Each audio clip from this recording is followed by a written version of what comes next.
Hello everyone and welcome back to the channel.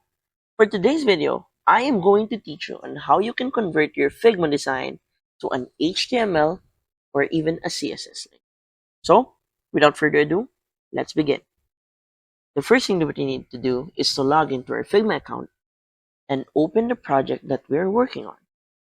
Now, once here, we're going to click on this icon right here and then click on Plugins and Widgets and go to Teleport HQ. Once we run this plugin, we're going to select one or multiple objects from our Figma design, and then we're going to export as new project.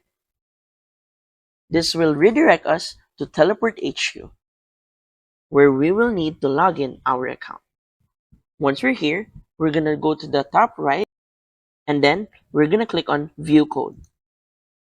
And from here, we will be given the options to convert our Figma design to many things, including an HTML file or even a CSS file. And that's it. So, if you find this video helpful, please don't forget to click like, share, and subscribe to the channel for more helpful video tutorials. See you in the next video. Bye!